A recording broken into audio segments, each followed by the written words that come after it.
இலங்கை தமிழர்களுக்கும் ராமேஸ்வரத்தை சேர்ந்த நமது மீனவர்களுக்கும் நம்முடைய தமிழக முதலமைச்சர் அம்மாவும் அவங்களுடைய கஷ்டத்தை தீர்க்கிறதுக்கு எவ்வளவோ ஸ்டெப்ஸ் எடுத்துட்டு இருக்காங்க.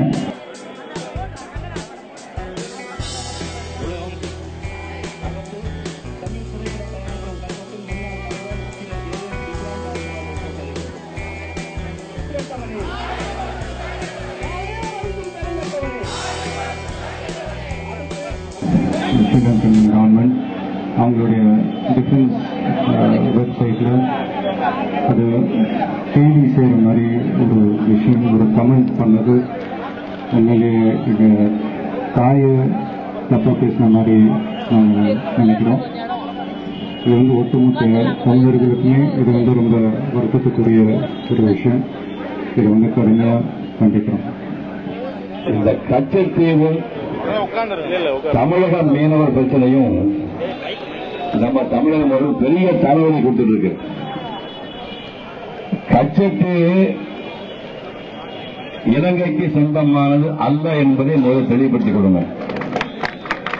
கச்சத்தீவு ராமநாதபுரம் சேதுபதி ராஜா பரம்பரைக்கு சேர்ந்தது. கச்சத்தீவு மட்டுமல்ல, ஒரு 10-15 சின்ன குட்டி தீவு அவங்க தான் சொந்தம்.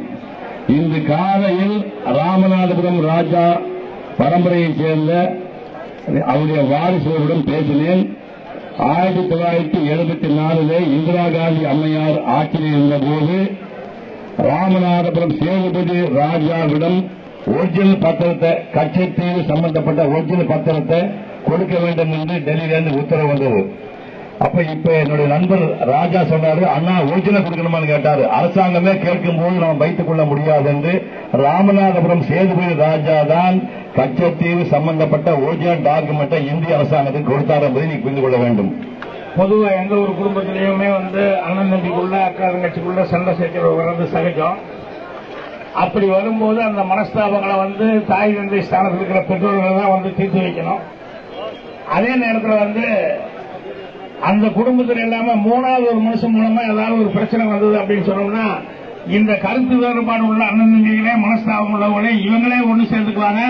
எங்க பிரச்சனை ஆயிருக்கு, நீ எப்படி அதுல உள்ள வரலாம் அப்படின்னு சொல்லிட்டு ஒண்ணு கொண்டு பந்த பாசம் அதுதான். அந்த மாதிரி இன்னைக்கு மரியாதைக்குரிய தமிழக முதல்வர் அம்மா அவர்களுக்கு எத்தனையோ மனஸ்தாபங்கள் எதிரிகள் இருக்கிறாங்க, கருத்து வேறுபாடுகள் இருக்கிறாங்க. ஆனா அதெல்லாம் மறந்துட்டு எல்லாருமே இந்த பிரச்சனைகளை ஒத்துமையா போராடிக்கிட்டு வந்துருக்கோம். அந்த மாதிரி ஒரு சூழ்நிலையில அந்த தாய் தந்தை ஸ்தானத்தில் இருந்து வேண்டிய மத்திய அரசு பேசாம மௌனம் சாதிக்கிறதுங்கிறதா ரொம்ப வேடிக்கையாகவும் ரொம்ப வருத்தத்துக்குரிய விஷயம். அவர் ஏன்டா கலந்துக்கல அப்படின்னு சொன்னோம்னா, அவருடைய பாலிசி, மோடி அவருடைய பாலிசி வேற மாதிரி இருக்கு. அவருடைய லட்சியம் அமெரிக்க ஏகாதிபத்தியத்துக்கும் அமெரிக்க ஆதிக்கத்துக்கும் எதிராக ஆசிய நாடுகளை எல்லாம் ஒன்று சேர்த்தணும் அப்படிங்கறது அவருடைய கொள்கையா இருக்கு.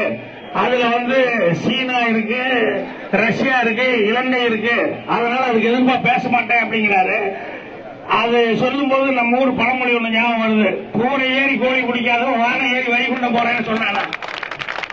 இங்க தமிழ்நாட்டில் நம்ம இந்தியாவுக்குள்ள தமிழகத்துல அதுலயும் எல்லாத்த விட மோடிகளை வீசும்போது மோடிகளை தாண்டி ஒரு அலை வீசி வந்தவங்க மரியாதைக்குரிய ஜெயலலிதா அம்மா அவர்கள்.